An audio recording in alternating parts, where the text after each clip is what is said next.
Assalamualaikum warahmatullahi wabarakatuh. Perkenalkan, nama saya Komaria dengan nomor NIM 2202010101999. Jawaban ujian tengah semester genap tahun ajaran 2023-2024. Mata kuliah Perekonomian Indonesia. Langkah komprehensif yang dilakukan pemerintah untuk menghindari middle income trap. A. Kebijakan fiskal. Pemerintah Indonesia telah mengambil langkah-langkah komprehensif, langkah kebijakan fiskal untuk mencegah Indonesia terjebak dalam middle income trap. Beberapa langkah yang diambil: 1. Kebijakan fiskal ekspansif dan kontraktif. Kebijakan fiskal adalah kebijakan ekonomi yang digunakan pemerintah untuk mengendalikan atau mengarahkan perekonomian pada saat kondisi yang lebih baik. Instrumen untuk utama kebijakan fiskal adalah pajak dan pengeluaran pemerintah. Kebijakan fiskal pemerintah dapat bersifat ekspansif maupun kontraktif. 2. Refocusing kegiatan realokasi anggaran. Pemerintah Indonesia melakukan kebijakan pusing kegiatan dan realokasi anggaran untuk menghadapi dampak COVID-19.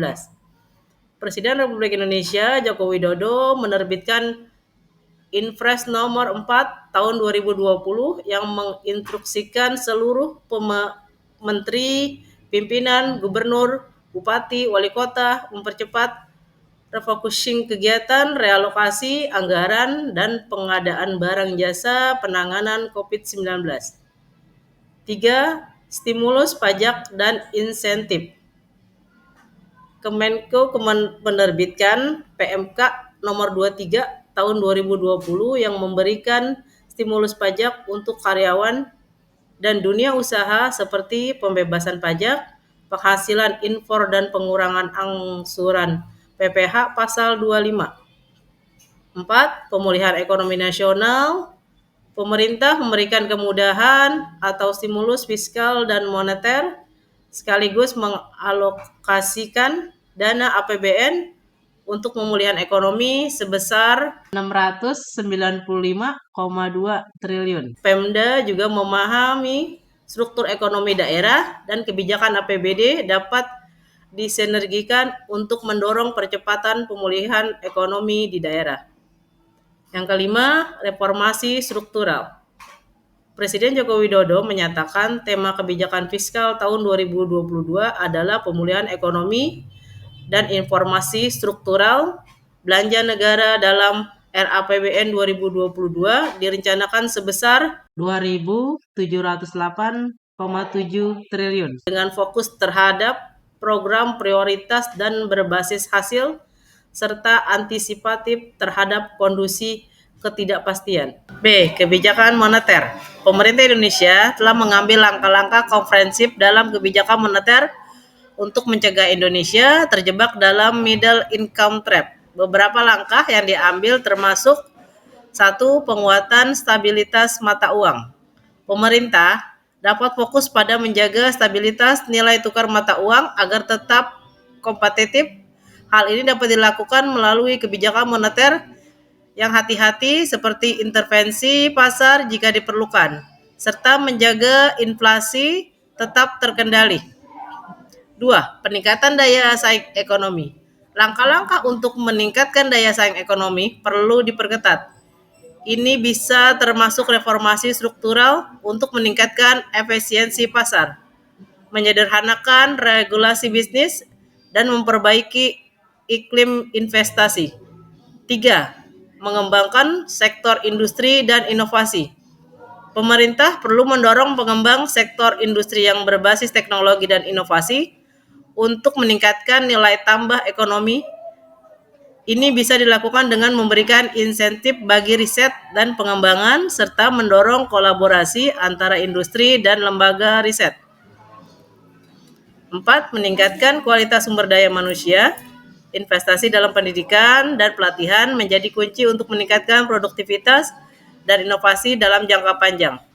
pemerintah dapat fokus pada pembangunan infrastruktur pendidikan yang berkualitas dan program pelatihan yang relevan dengan kebutuhan pasar tenaga kerja.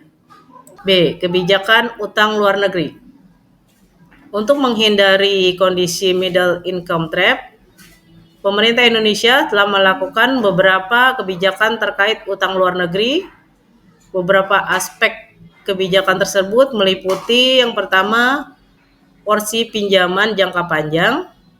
Pemerintah memiliki kesempatan dan keleluasan untuk mengambil kebijakan pembayaran utang yang lebih baik dengan memperhatikan bahwa porsi pinjaman jangka panjang melebihi 90% dari total utang.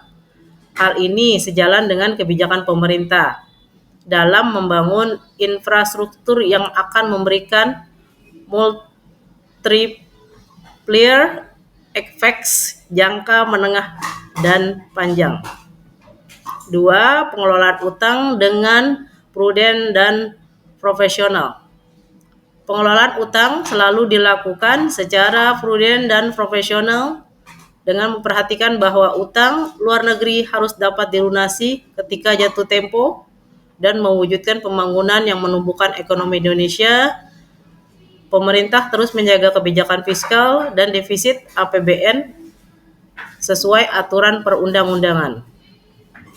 Yang ketiga, fokus pada pembangunan nasional. Untuk mempercepat pembangunan nasional, sumber pendanaan yang digunakan oleh Indonesia adalah salah satunya melalui utang luar negeri. Pemerintah akan terus menjaga kebijakan fiskal dan defisit APBN sesuai aturan perundang-undangan. Demikian, pemerintah Indonesia telah mengambil langkah-langkah strategis untuk menghindari middle income trap dan mempercepat pembangunan nasional. Terima kasih. Wassalamualaikum warahmatullahi wabarakatuh.